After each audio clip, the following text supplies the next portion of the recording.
Robert, I got a question as far as um, one thing that I think needs to be made very clear is uh, when we are withdrawing, whether it be on a weekly basis, or let's say I said, okay, I've reached my goal and um, uh, I'm just going to be compounding until you get to a point where, like, okay, I'm going to withdraw. Hmm. Now, I did the withdrawal the other day, and so I wasn't sure, is that just a fee that I get charged, or is it just because of the amount that I withdrew? Uh, it was a $10 fee. No, so I said, okay, well, is that because At the that's the Binance, in the Binance bridge. honestly, I don't recall. I just know I Yeah. went. So there's, I mean, if you look at the journey, we're dealing with third party applications. Hmm. So they're, they charge you. So Binance Bridge, because it's Binance company, they charge you certain fees to do. They don't charge you on the way into their platform, but they charge you on the way out of their platform. Okay. So if so I have okay. Oh, by the way, guys, Surfshark, you can go to Mexico. You don't have to go to England. So just, this is very preliminary. I haven't actually released this information yet, but we're working on the exit strategy for everybody. Once you're making like, $10,000 a week, you don't want to be having to pay taxes on that. 1,000, 2,000, 3,000 a week. You don't want to have to keep paying taxes on that. We are going to be finding the right people to partner up to help set up trusts for you and your family, and basically make like business entities for people. Once you reach a certain threshold, we're going to say, okay, now it's a good time to do it. And you can approach us and say, I know what the fees are. And I know it's kind of early, but I just want to get it done with. That way I don't have to worry about it later on, and like, pass it up, because it's going to take time. Yeah, that's exactly the point I'm trying to get to. Like now, when you get to that number and you're like, okay, I want to withdraw this amount, and we're hit with a surprise of, oh, it's actually going to be 20% of whatever you are trying to withdraw, and not some that's a flat fee, regardless of what it is. We just charge for the transaction this amount. Yeah, Yeah. exactly. So like if you look at it, if you connect your wallet, I'm still in the Binance Smart chain. So it's going to switch it, as we've said before, from Binance to Ethereum. Hmm. And so if you look over here, I don't have any available balance. So it's not going to show me the fee to do it.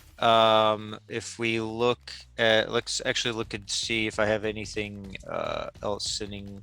I have some die. Okay, so you could say I have like 96 die, which, as you just saw, is a stable coin. So if we were to, press max, and we were to press next, is you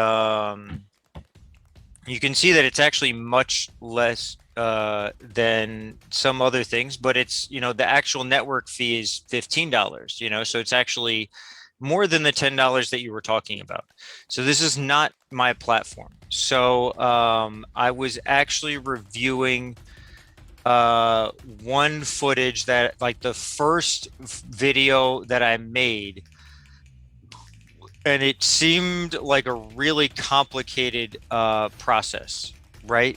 But when I'm looking at everybody going into and out of this and having to deal with Binance.com and setting up an account with them and like pressing all these other buttons today, when I was doing this review, I realized that Binance Wallet extension doesn't work on the mobile. And that was like one of the main reasons why I didn't want to mention it to Mark at first, because I wanted to keep his training simple. But for those who are on a laptop. Just so you guys know, what browser you're using helps to enhance your security as well. But what's really amazing about it is that it does the interoperability thing for you and at a actually a cheaper fee than the Binance Bridge. When the Binance Bridge first came out, they weren't charging any fees at all, just to get people to start using it. And so anybody who would have been using the Binance Bridge can also use the Binance Chain wallet. Hey, I got a real important question. Go right ahead, brother.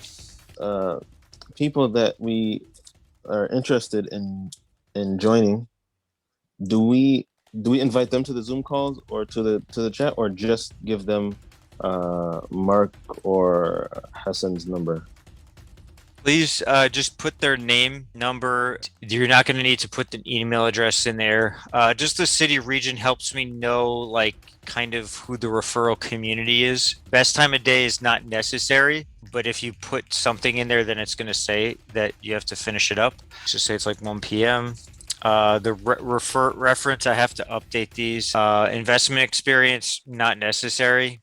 Investment amount, not necessary. Questions or comments, not necessary. This is really the best place because then it goes to our CRM, which I'm not going to open it up because there's, like, other people's information on there. But it's in Google Sheets is where we keep everything, because Google has an amazing track record for security and not selling people's information. Okay, so we just put their information in here, because there's a lot of people that I talk to, and they want to just get more information before they jump into it. Yeah, so we'll be happy to talk to them. We're gonna be setting up Calendly things, but it's like a 15 to 20-minute conversation at most, just to help people understand more about the program and any questions that they might have. But I'm also working on the FAQ. So I already have the page ready, and I just need to we're collecting all the FAQs from everybody right now. So if you see, that's already highlighted. And basically, these are just standard ones, but I'm going to be putting what people have actually been asking. I'll probably have, like, what is cryptocurrency, just for people who, like, really want to jump into this because they see the potential for this, and they may have had somebody else invest for them. They may have done investments in cryptocurrency and just don't fully know what it is. And I'm going to give a detailed explanation as much as I can for each one.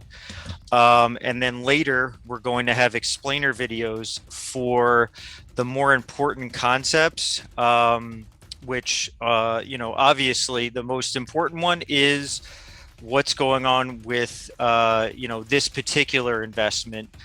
But there's other things like what is DeFi, where there's, like, tons of videos on YouTube. But my favorite of all is a particular author, which is a group of authors, but there's this one guy who does the voiceover, and it's called Fine Maddox. And I've sent it into the group chat before, but it's worth sending in again, and then I'll pin it, just like the other things that you asked me to pin, because it's extraordinarily helpful in understanding terms, but also concepts in general about DeFi and yield farming. In general, that's mostly what that particular thing is about. And by the way, this is an amazingly good channel, Coin Bureau.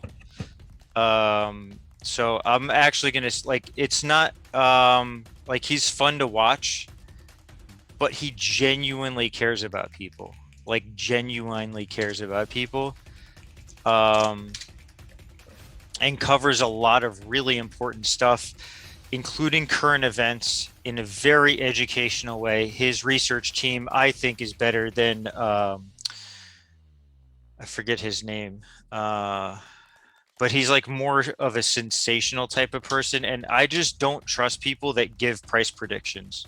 In general, I hate people that give price predictions. It bothers me because if they tell you, oh man, ETH is going to be $2 million next year, I feel it's because they bought some ETH. It's like they're trying to pump ETH, which I don't have anything against them trying to pump ETH. I just have a problem with people who tell people to do things after they clearly have holdings in that particular cryptocurrency. And when any one of these people reveals to you, oh, this is my portfolio, many viewers are going to be like, oh, I love this guy. He's given me more information than anywhere else. So I'm going to follow his portfolio.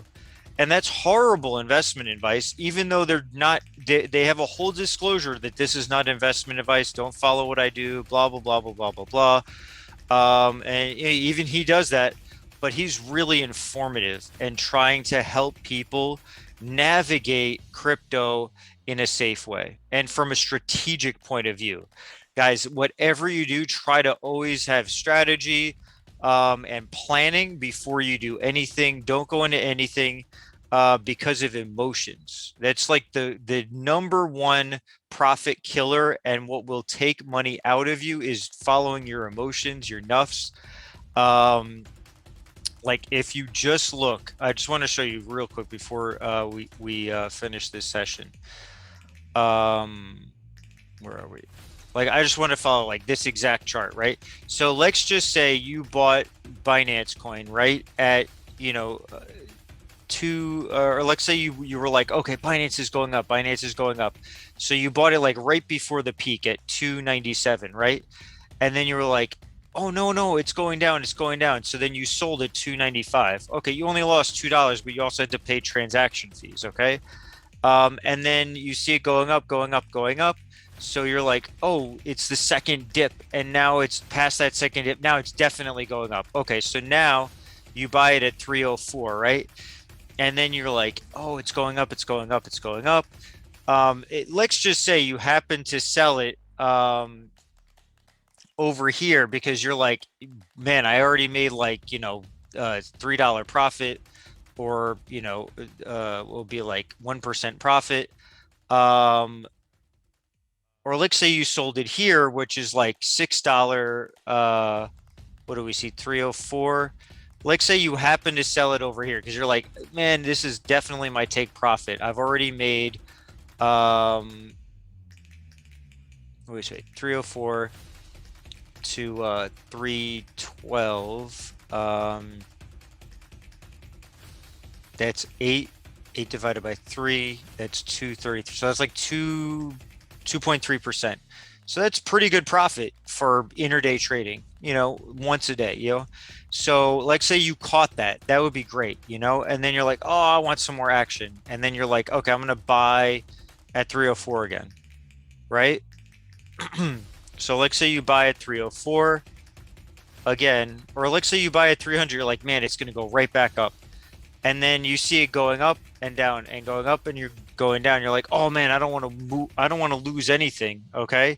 And then you sell at like 300 because you're like, I don't want, it's going to, you get your emotions tied up in this. You could literally lose the entire profits you made from that first trade. And people lose more, worrying about the price intraday than anything else. And that's why I've just been focusing on stable coins, because it takes the emotions out of it. I get the limit orders in, and I don't have to worry about it, but it's still very, very marginal amount of profit once all the transaction fees are in, compared to the new arbitrage bot that's coming out as part of the arsenal, hopefully tonight, because I can't wait to test this thing out.